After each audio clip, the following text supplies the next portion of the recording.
Hi, everyone. Happy holidays.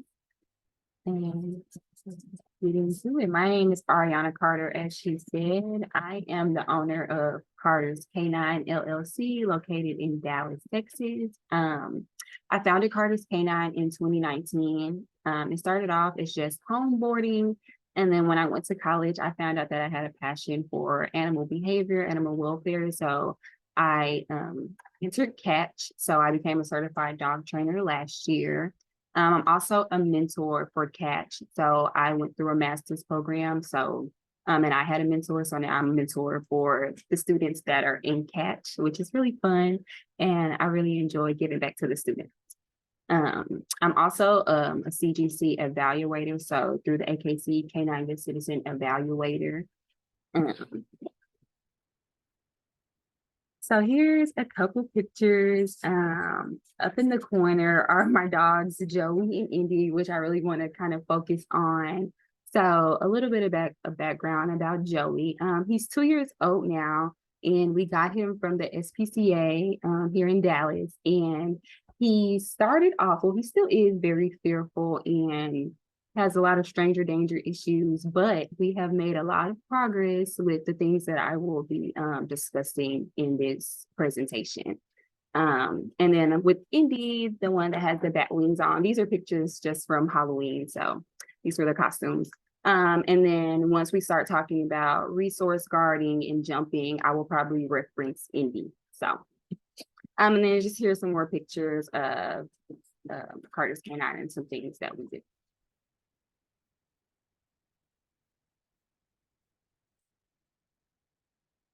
Okay. So the topics for today are going to be jumping, resource guarding, managing stranger danger, introducing your families to dogs and how to manage those situations, and then lastly, traveling with your dog, which are all things that I have experienced. I just recently graduated from college, so I've done a lot of traveling and introducing my dog to other people and things like that. Okay, so let's get into, oh, and then you guys, you might hear my dogs or see them in the background, but just letting you know. Okay, so get into the definitions. So first we'll talk about management, which is going to be very important. It'll be a recurring theme throughout this presentation because like we know the holidays are approaching and most of us will not have the time to eliminate these unwanted behaviors because of course we know behavior modification training takes some time. It's not an overnight process. Um, so the management is the process of implementing strategies and techniques to effectively control a dog's environment and behavior to prevent unwanted actions and promote desired behaviors. So for example, if you know your dog is going to jump on people or jump on your guests when they arrive, maybe you'll set up a calm area for them with a Kong or a chew toy so that you know that they are in a comfortable area and that they're not able to jump on your guests when they arrive.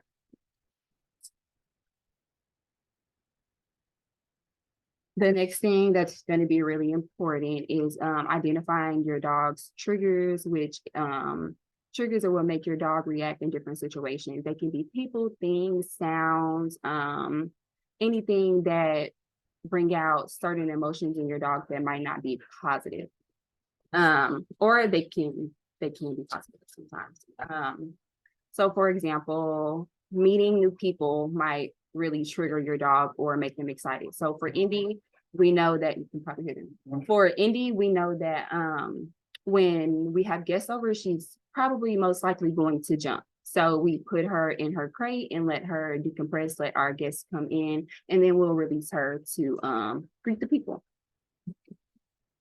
Recognizing your dog's triggers really helps you manage their reactions and using positive training to improve their responses in certain situations.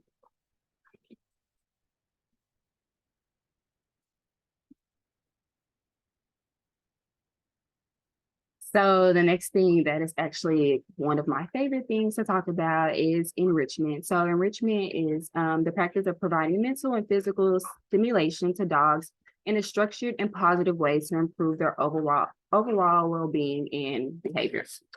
So enrichment is a thing that can be breed specific, depending on your dog's breed and their needs, their lifestyle, things like that. You will cater the enrichment towards those things. Um, so it focuses on keeping your dog's mind engaged, preventing them from boredom, and promoting positive behaviors. So one example, which is my dog's favorite right now, we have to like hide all the boxes we're moving right now, so she thinks they're all hers. But cardboard boxes or like cardboard paper in general, Indy loves to tear up. So whenever we get a new package or something, we give her the box and she literally just shreds it. So if you guys can see our floor now, there's little pieces of cardboard everywhere because that's one of her favorite things to do right now. The next thing that I recommend for enrichment is lick mats. So whatever you can spread on them is safe. It's great to put on the lick mat. Just make sure that it is safe for your dog to eat. So it can be things like peanut butter, cheese, plain yogurt, like anything. And then you can freeze them and put them in the, you can take them out later. So when guests are over, that can be something that your dog does instead of, like when people are coming in, they won't jump on them. You can give them the lick mat to decompress on the side. The next thing you can do is also, and I like all these options because they're really inexpensive and you can probably do these with the things that are already around your house. The next thing is to roll up treats in a towel. So you'll just spread treats in a towel, you'll roll it up and you'll kind of tie it depending on the difficulty that you want for your dog. The next thing you can do is hide treats around the house. So make it kind of like a game of hide and go seek. And then the last thing is, well, not the last thing, there's ample opportunities for enrichment, but the last thing I'm going to tell you guys today is that you can tape your dog's toys to the ground. That's also one of Indy's favorite forms of enrichment. So you tape the toy to the ground and then they have the task of trying to remove the toy. So the next slide is just going to be some different videos of the enrichment that we just discussed. And turn it down. And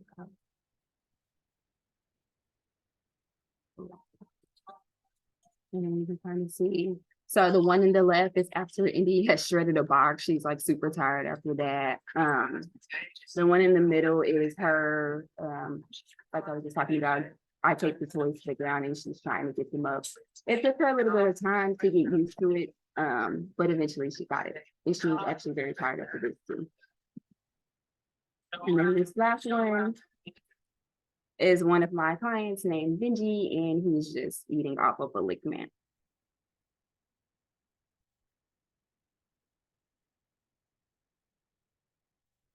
So the next thing we have is socialization. It's the process of exposing a dog to a wide range of people, animals, environments, experiences in a positive and controlled manner.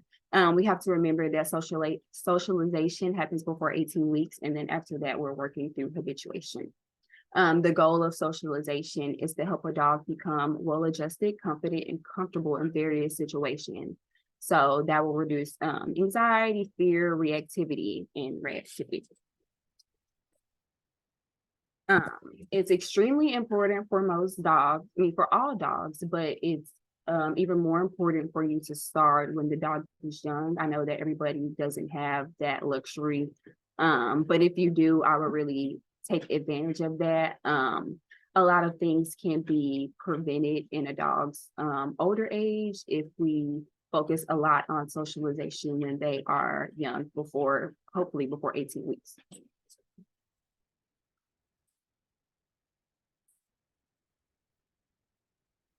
And then the last one we have for definitions is setting your dog up for success, which you guys probably hear a lot in positive reinforcement training.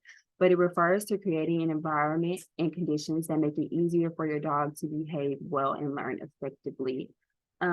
This one, like I've probably said this about all the definitions, but it's going to be also very important because like I stated at the beginning, you would not have, the holidays are on the way. We don't have enough time to eliminate these behaviors. So setting your dog up for success will prevent a lot of these unwanted behaviors like jumping or stealing the gifts from the Christmas tree or counter surfing for the turkey, you know, things like that. If we manage these situations beforehand, we won't have to worry about these issues. Okay, so jumping. Why do dogs jump? Dogs jump mainly to greet people. Most of them are smaller than us. I know some of us have some big dogs, but most of the time they're jumping up to get closer to us, closer to our hands, closer to our face, closer to the things that we give them attention with. What to do about these things? Here are a couple of tips. So you can manage guest entry. So teach your guests to reward behaviors you want to see. So on the next slide, there will be a video going more in depth about that. But so if you are having guests over and your dog and the guests are sitting and the dog comes, but he's also not jumping on the guest and he's acting in a way that you like, you will reward that behavior so that you see it more. Or another example is if your guest walked in and the dog doesn't jump, you will reward that behavior so that you see more of that. Another way to manage entry is if your dog already has some basic commands, you can teach them place, which is giving them an area to go to away from the entry so that guests can come in without being bombarded. Provide an alternative. So kind of like I just said, teach them the place command if they already have some former basic training. One of my favorite things to do is simple, like the lick mat, the calm, just things that you know that your dog is going to enjoy and keep their attention while people are coming in or you're transitioning or whatever the case may be. The next thing that you can do is divert the dog's attention, which is one of the things that I teach a lot. The best way to do that, in my opinion, is a treat scatter. So that is where you have a handful of treats and you would just slightly throw them out so that the dog's attention goes to those treats instead of whatever the one unwanted item or person or object is. You can also do this when people are coming in. So I recommend for you to have treats at your door, maybe with a sign, so that says like something like, my dog will jump. Please take a handful of these treats and throw it when they come in. You know, just something simple so that everybody that is involved during the holidays is consistent. Everything is consistent for your dog because it'll already be a new situation. It may already be overwhelming for your dog to be meeting all of these new people. So then the last thing, which could possibly be the easiest for us all, is to just design a closed off area or a gated off area. If you have baby gates, I sometimes use boxes. If you have boxes that are large enough, you can use your dog's crate, but just an area that is made just for your dog to go to when people are coming in. It's going to be very helpful so they are physically unable to jump on guests. That's the whole goal. We're trying to prevent them from doing those things, those unwanted behaviors. So like I said, this next slide is going to be a video of how you can prevent jumping or encourage paws on the ground or encourage better behavior when you do have guests over. This is something that you can practice before people get there. This is something that you can have your guests practice while they're there. It's very beneficial in my opinion. I really enjoyed this video. It is by Juliana DeWilliams from JW Dog Training. Watch to see one way we handle a dog who jumps on us when we're sitting down. Remember, you can't do a don't, so this training is all about rewarding alternative behaviors that we'd like to see instead of the jumping. We'll reward standing, sitting, lying down, leaning into us, pretty much any behavior that isn't jumping. We reward these behaviors with both petting and food, depending on what helps the dog be most successful. It's important to set up proactive training sessions to work on this because trying to teach new skills on the fly can be challenging for both you and your dog. But then once you've worked on this in training sessions, you will want to implement the concepts into your day-to-day life together, noticing when your dog is offering behaviors other than jumping and giving your dog tons of attention for those. Also, reminder, jumping is totally personal preference. If you don't mind that your dog jumps on you when you're on the couch or in a chair, then don't feel pressured to make it a training priority. Okay. So a couple things I want to take away from that video. So one at the end, she said that if you don't mind your dog jumping on you, then that's okay, which I totally agree with. I totally agree with. If you don't mind your dog jumping on you, that's fine. But it's kind of a thin line when you're having guests over who may be elderly or have some type of disability. You don't want your dog to kind of be confused when they cannot jump. So that's just one thing to keep in mind. Oh, excuse me. Okay. The next slide is about resource guarding. So resource guarding is a behavior in which a dog becomes possessive or protective of a particular item, like toys or even a specific space.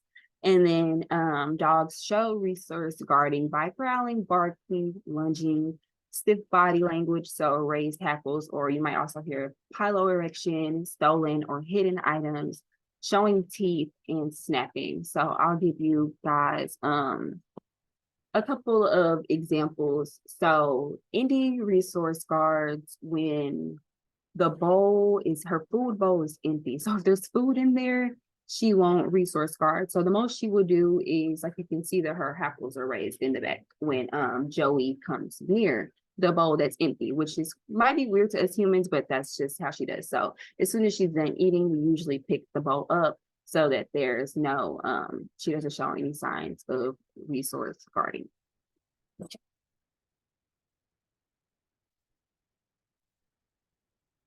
Okay, and then what to do. The most important thing is going to be to identify what triggers your dog. So what items or location does your dog resource guard? So like I just said, Indy resource guards her bowl after the food is gone. Maybe she feels like, I don't know what she feels like, but I've just noticed that that's what she does. And like I said, I picked the bowl up, which is managing the environment, keeping a close eye on your dog and the items they tend to guard, which is exactly what I'm doing. And then sometimes I put the show Indy that I'm putting the bowl in a drawer or a cabinet or something. So I will literally open it, bring her over, show her that I'm putting this item away so she knows that it's safe, like the item is gone and she has no reason to show those signs. And then especially this is going to be important when you have your family's dog over or guest dogs over. You want to keep any items away that you feel a dog might resource guard in general. So toys, bowls, bones, treats, any of those things until you know the dog's temperament and what might trigger them, things like that. You just want to be as safe as possible. And then that's also setting all the dogs up for success. Another thing you can do is put a sign on the front door, which we kind of talked about earlier, and just state that your dog resource guards and how they can help. So I know sometimes at family events or holidays, people don't understand and they will feed your dog a certain, or feed them something that they shouldn't have, or do something that might contribute to their negative behavior or something that triggers them. So if we just communicate with everybody's, we're all on the same page before anything happens. The next thing, which is one of my favorite things to teach, it starts off as the trading game and then it turns into what we call drop it or drop. So you teach your dog that giving up a guarded item or prized possession in their eyes results in receiving something even better. So For example, if a dog is resource guarding a toy, you might want to give them a really nice stinky treat and trade them for that so that they understand that, oh, I gave up this toy, but I might give something better.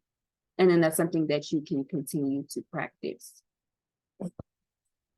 So the next video is going to be a little demonstration of me showing how you would demonstrate drop it and how you guys can practice this.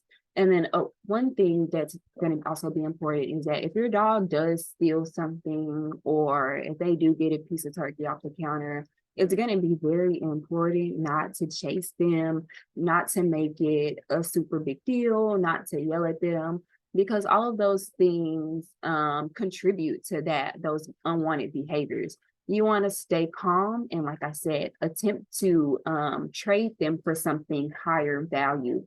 So I know competing against the turkey might be hard, but I want you to try really hard to find something that is higher value to your dog. So if your dog has a favorite toy or anything that you feel like can compete with the other item, you just want to prevent chasing your dog or prying their mouth open, because those things they bring down the trust level between you and your dog. So the next time you want something from them, they're just going to run away from you because last time you asked them to come or drop something, it didn't end well for them.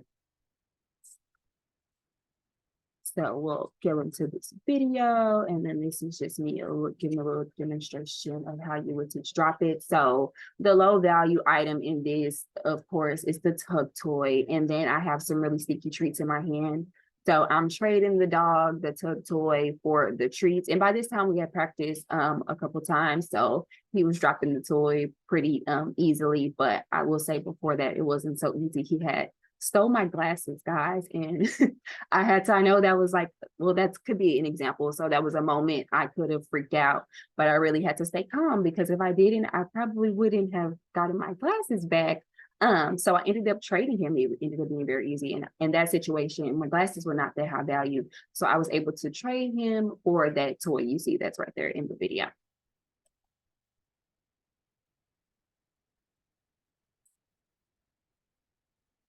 Okay. So this one is kind of jam-packed. We'll watch that video in a second. But this slide is about managing stranger danger. So a couple of things you want to do is create a safe space for your dog, which we have been talking about a lot. So you will set up a designated safe space for your dog, such as a quiet room or a crate where they can retreat to if they feel overwhelmed. So for both of my dogs, their safe place is their crate.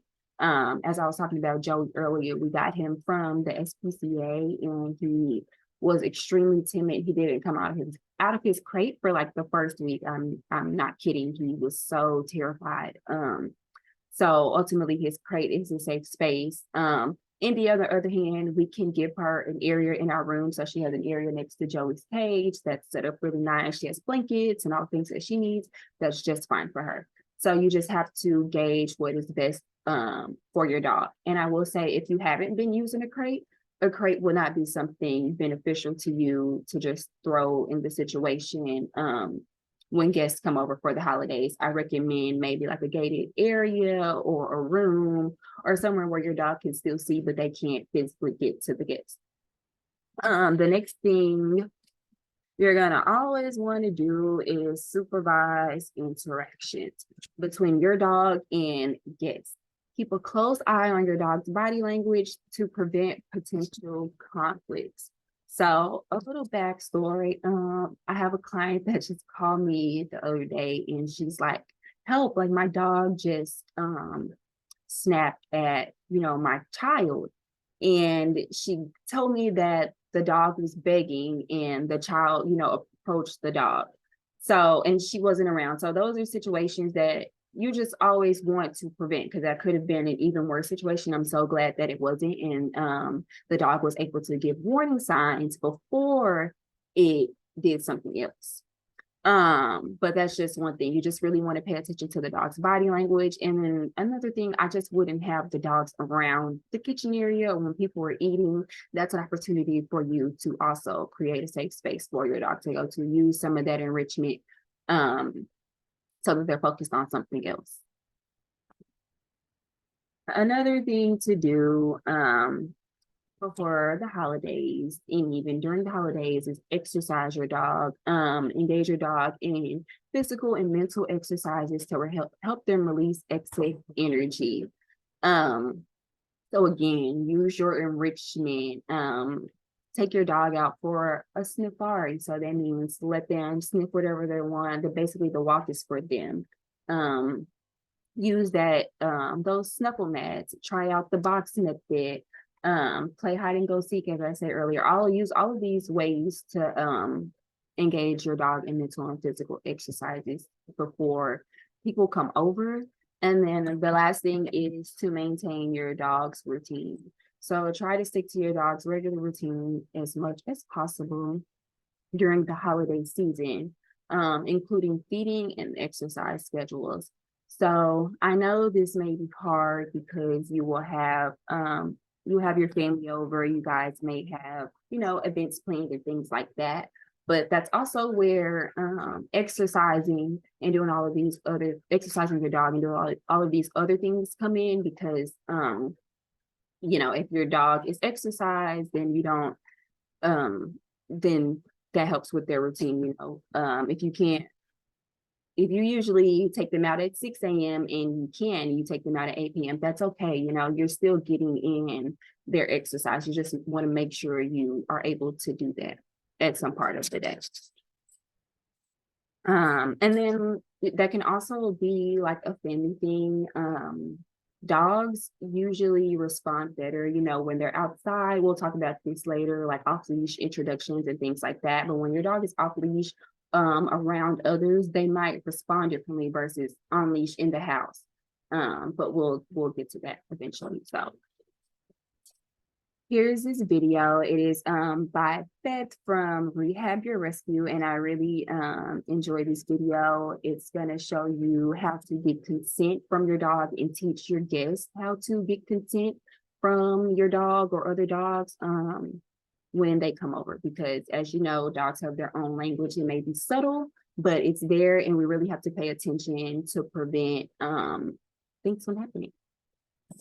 So we got That's good. See? Very good. Done. Good. Action for poop again.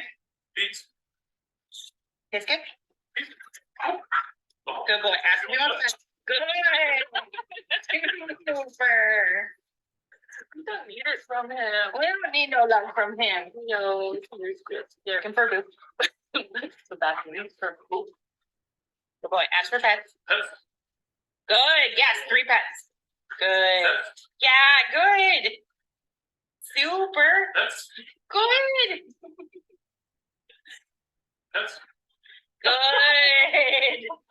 Super. Good. 3 pets. That was more than 3. Good. And then stop. That's it. Good. Good. So I love this video because you got to see a yes and a no from the dog. So at first the dog was saying no, he didn't want any pets, and he was coming back to the mom or whoever the lady is on this side to get treats. And then eventually he agreed, he consented to the pets, and you can see that although the dog consented to the pets, you still want to use the pet pause or 3 pets and then pause, just to ensure that the dog still wants to engage in that situation. And then this is a great tool for you to use when you are having guests over for the holidays. Try this out with all of the dogs that come over for the holidays. Use this with any dog that you meet in general, because just like people, dogs want, they want consent. They don't always want to be petted. They don't always want to play. They don't always want to cuddle, things like that, just like us. So this is a great way to know, to the best of our ability, if the dog wants to engage in that situation. Remember that this is something that you can practice before your guests get there, so that when they do get there, you're able to easily transfer this information to them. This video is on, if you go to Beth's Instagram and Rehab Your Rescue, it will be there. I'll also have the resources at the end, but yeah, I think this is a great tool, and I think that this will be very beneficial to you guys. And then the last thing for this slide is just to be okay, it's just to be consistent. So I know that it might be difficult to get everyone in your family to be on the same page in these situations, but like I said, with the more communication, signage, just being transparent with your guests, it's going to be helpful.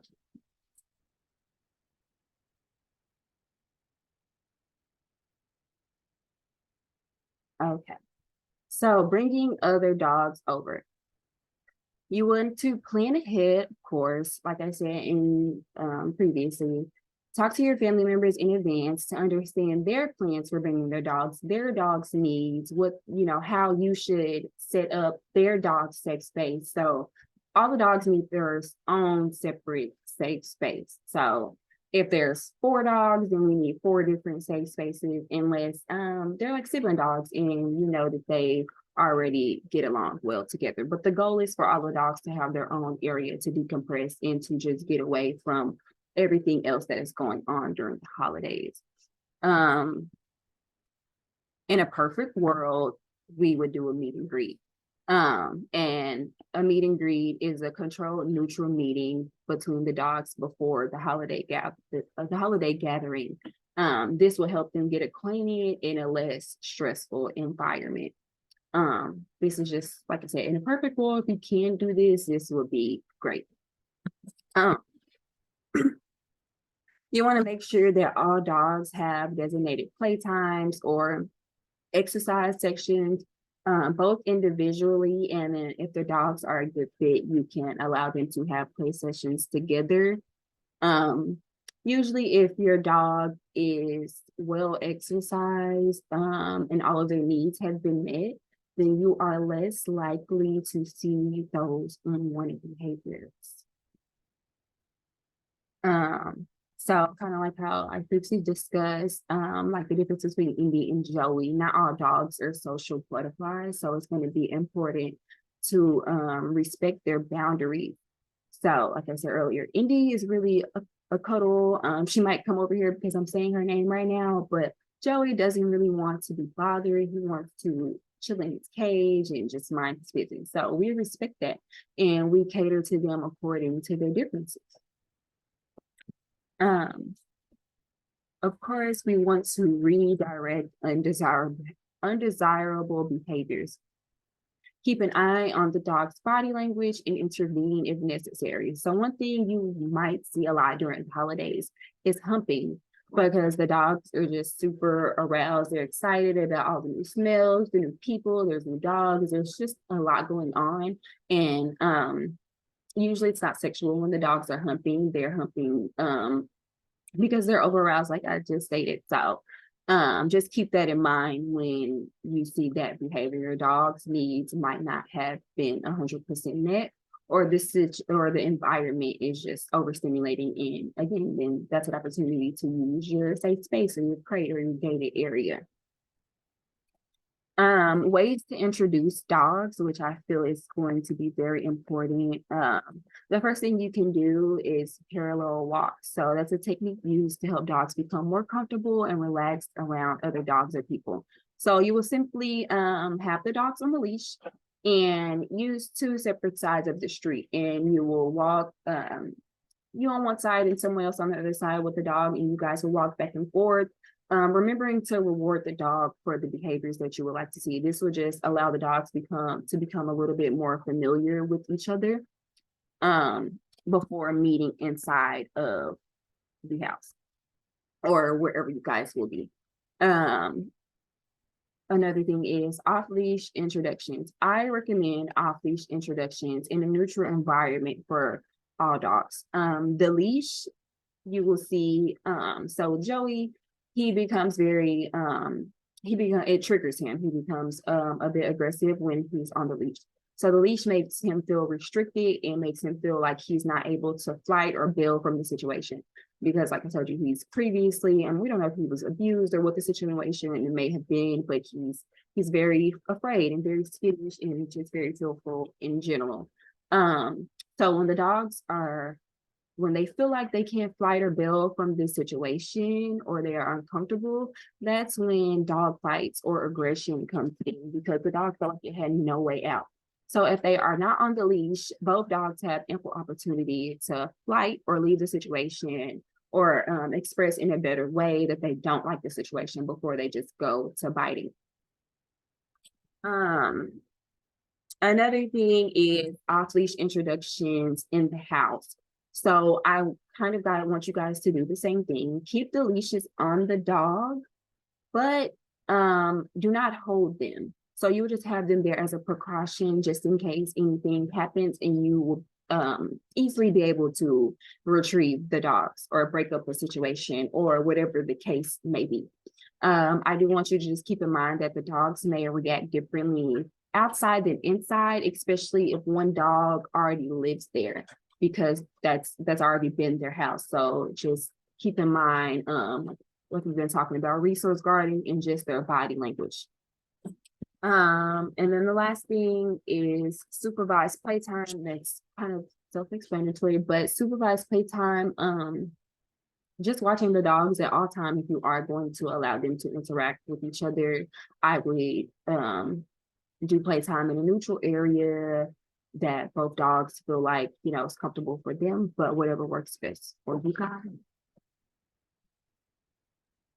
And then this slide is going to be about traveling with your pet.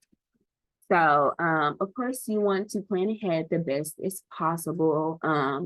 Secure proper identification. So make sure all of the tags and microchip and emergency contact is up to date. I also do boarding and daycare and things like that. So a lot of the times I see people put their family member or like their mom that's also going on the vacation with them for the emergency contact, but you don't want to do that. You want to put someone that's not going to be on the trip so that they can easily get to the dog or easily answer the phone or help out in a situation if needed. You just want to make sure your pet is checked. You want to take them to the vet just before traveling, just to make sure that everything is good with them. It's kind of like before you go on a long road trip, you take your car to the shop to make sure everything is good before you get on the road. You want to do the same thing with your dog to make sure that nothing bad is happening or you don't have any surprises on your family vacation.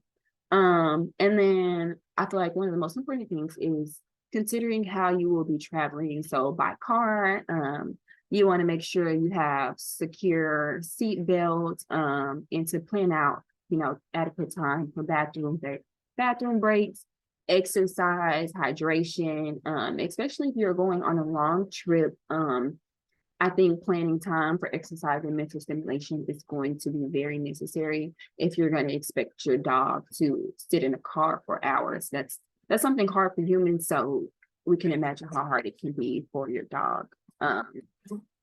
Traveling by air, you just want to check with the airline and check with all of the airline rules and restrictions regarding pet travel. Make sure you use a pet approved carrier, and I recommend booking a direct flight if you can, if you are traveling with your pet on plane. Bus or train, teaching the stay and quiet command could be helpful because you will be very close to other people. And then other things to consider, if they are going to travel in a crate, like I said, you want to make sure you give them time to get out of their crate, to take a break, use the bathroom, whatever they need. Also consider how long they'll be confined to one area. And then also test your seatbelts and your restraints before traveling. You don't want to figure out the date of that your seatbelt or your dog is faulty, and you're like making a 12-hour trip or something. So we're almost done here.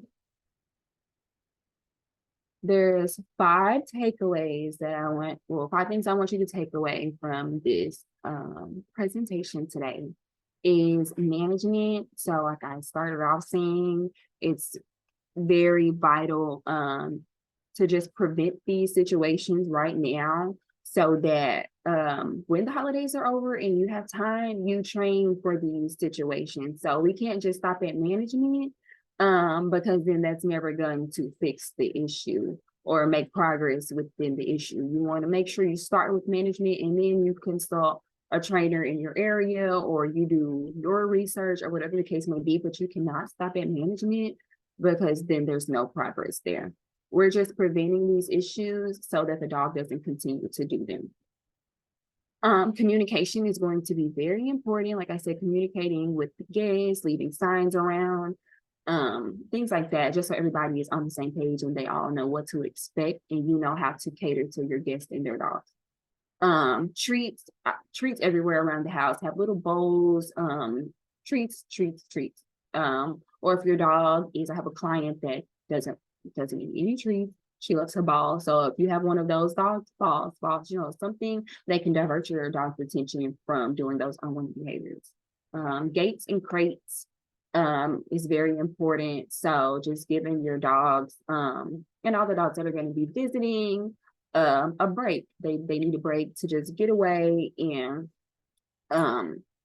use those gates and crates when guests are coming in to prevent jumping and things like that.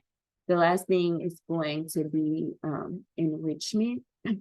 So like I said, that can be a lot of things. So shredding the boxes, lick mats, hide and go seek. You have a lot of options. I seen someone yesterday put a ball in a sock and that was their dog's enrichment. So whatever your dog likes, go for it. And then we have a resource page. So these are just the people that I got those videos from, and there are people that I highly recommend you following if you are on Instagram. They give a lot of insight, and I know that I think they both offer virtual services. So we also have some books over here that are awesome. I have read them all myself. They are very short reads that you can get insight from before the holidays, and they are extremely affordable. I read them in Catch, so I can highly recommend them to you guys. And then lastly is where you can find me. There's my website, my email, my social medias, and then our mailing list. We also sent out insightful information if you guys are interested.